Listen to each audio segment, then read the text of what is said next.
What's up guys, this is Ghoul and in this video I'm going to talk about how to create a basic press enter to continue button. I'm going to talk about two ways. Okay, first is the easy way and it has got a few issues related with it, and the second one is the hard way but it is flawless. Okay, so the easy way is viral all over the internet and I really don't like using it very much because of the issues it have. So I'm going to show you the easy way quickly. Okay, because it doesn't require much explaining. Okay, so all I need to do is going to do this C out, press E and enter to continue. Okay, and next I'm going to do is cin.get. Okay, get is actually a function. Okay, and cin is an object. Okay, so cin.get, all you need to do is type this to create a basic press enter to continue button. There are a few flaws related to it and I'm also going to show them to you right now. Oops, I'm so sorry, I forgot to add the semicolon over here. Okay, and press enter to continue. All I did was pressed an enter button and the program continued from here on. Okay, I can also do something like this.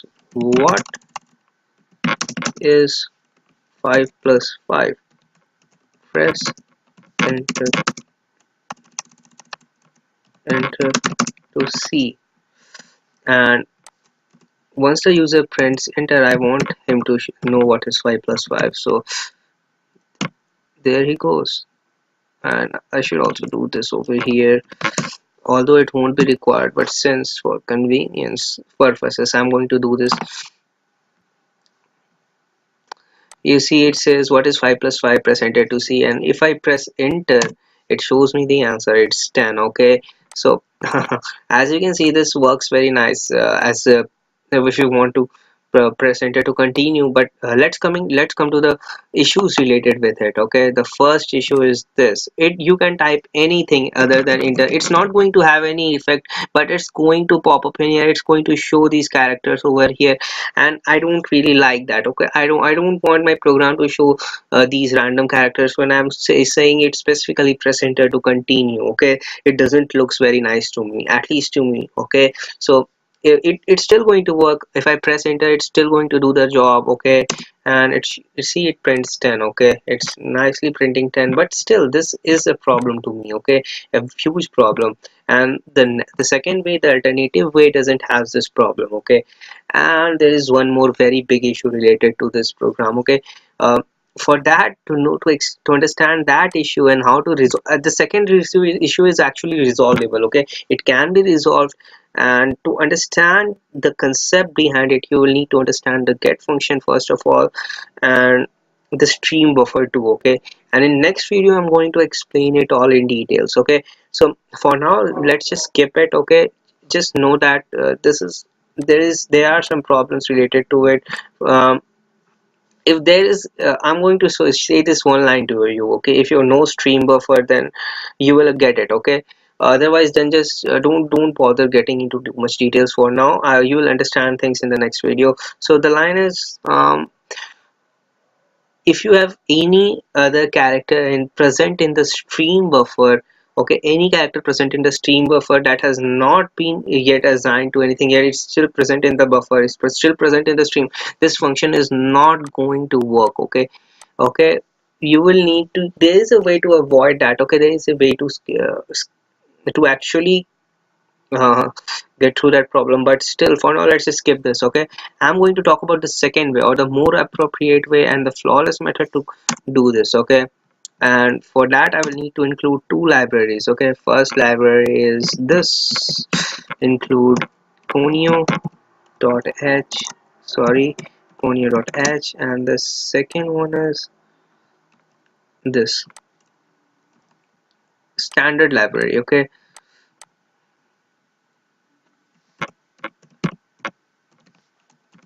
so the function present in Conio that I want to use is getch. Okay, and this function present in standard library is system CLS. I will explain both the functions to you right now. And um, what getch actually does is I'm going to give you I'm going to tell you what getch function does. Okay, what getch actually does is it takes an input. Okay, it takes an input. If you and it doesn't requires you to press enter. Okay, that's the difference. The normal way of taking an input in cin, when you give an input to a variable, you need to press enter after that. Okay, but in this method getch, okay, get using getch function, you don't need to press any other key other than the key which you want to enter. Okay, and what getch does is it takes the let's suppose I created a variable called, there's two things. Okay, the two things I'm going to explain to you. First, let's suppose I created a variable char. Okay, char a. Okay, and I used the getch function like this. Char a equals to, this is how you use getch function. Okay, so what's going to happen is whenever I press a key, let's suppose I pressed L, then L is going to be assigned to a, this variable a. Okay, and that's how catch works. There is no big deal in it. And there is one more way. Okay, let's suppose what I do is int. Okay, what changing this variable to int, what's different is it going to cause? Okay, you might think that now I only will be able to take 9 10 6 7 1 2 3 4 0 as an input right now, otherwise this is going to give some error. But no, it is not going to give any error to you. Okay, because what it's going to do is it's going to take in the character like it was doing in previously. Okay, it's going to, if you press L, it's going to take in L only. Okay, it's not going to take in, and it's going to convert it into ASCII, and it's going to assign it to variable a. Okay, so now if I press a, okay, what is the ASCII value of a? If you don't know, the ASCII value of a is 97 actually. Okay, as you, the ASCII value of a, uh, okay, here is the table. Okay, as you can see, the ASCII value of a, 97 is the ASCII value and the character is a. So the ASCII value of a is 97. Okay. Similarly, do you know what's the ASCII value of enter function? You will need to know the ASCII value of enter function, and that is 13. Okay, this is, okay, and it is also called the carriage return. Okay, so let's get started with this method. I'm going to create a random integer x a, and I'm going to assign it 1. Okay, any value random. Not, I'm not going to assign it 13, and you will understand why I didn't understand assign it 13. So I'm going to create a loop. Okay, while uh, a not equal to 13. Okay, not equal to 13, uh, it's going to print C out, um, press enter to continue, and end line, and then I'm going to do is I'm going to allow user to prep. First of all, it's going to get into this loop because a is not equals to 13. That's true, because since a equals to 1, it's going to run this loop, and it's going to allow user to enter a value. Okay, to allow user to enter something, I'm going to use this getch function, a equals to getch. Okay, and now you can understand what's going to happen. If user press enters, it's is going to become 13, and when it tests this again, it's going to get out of the loop. Okay, it's going to jump from the loop. So but since I don't want this to be press into to continue, let's suppose user press a, okay, or b, or some any other character. Okay, it's going to go back to a, and it see, okay, the ASCII value is still not equals to 13, and it's going to type this again, press enter to continue, and it's going to keep typing press enter to continue while it's in the loop, and I don't really want that to happen. So I'm going to use this. Okay, system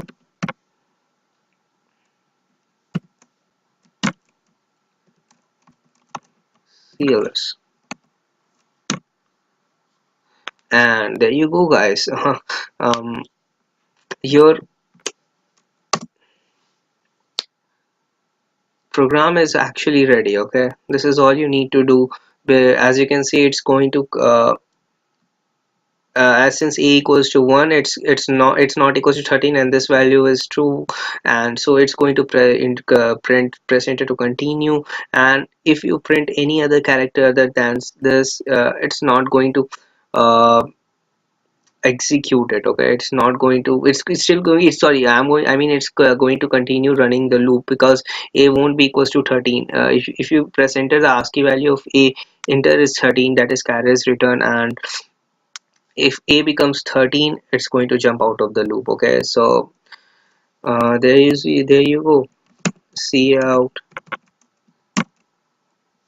Thank you.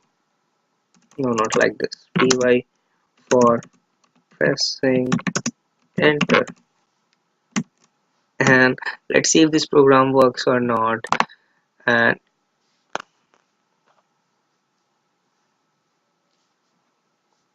it says press enter to continue as expected. Now I'm going to type in any random letter like this, and it's not working. Okay, and as soon as I press enter, this happens. Thank you for pressing enter. Okay, so actually I think there is a better way to do this. Okay, let's just copy this from here, control plus C, and put it over here, control plus V, and then I won't need to even use system CLS anymore. That's all.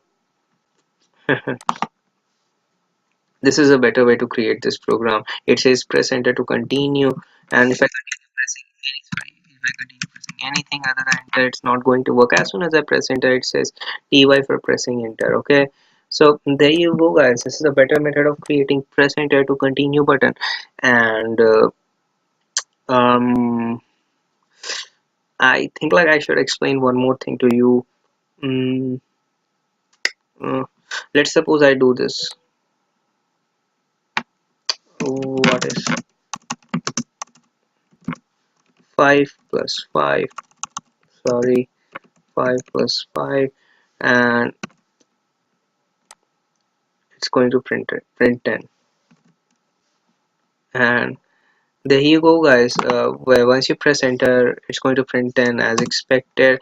And I wanted to show you one more thing, different thing. You can do this for any other key other than enter. Press, for example, you can create press Y to continue. And how are you going to do that? Okay, all you need to do is to just let it be the same. Okay, and change it to the ASCII value of Y. Okay, and that's all you need to do. So what is the ASCII value of Y? The ASCII value of y is actually 121. Okay, that's what I remember. And let's just change this to press y to continue.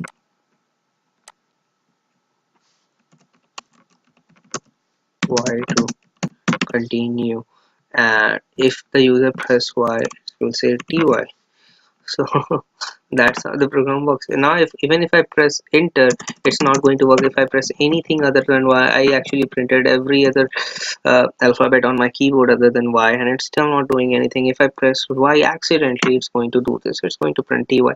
So I think now you understand what this method is about. So thank you for watching the video, and please don't forget to like, subscribe and share. And I really hope that you enjoyed the video. And guys, please don't miss the next video. In the next video, I'm going to explain stream buffers and the issue related with get function, and I'm also going to explain get function and get line in details. Okay, so please don't forget to watch the next video. I will post the link of the video in the description as soon as I upload the next video.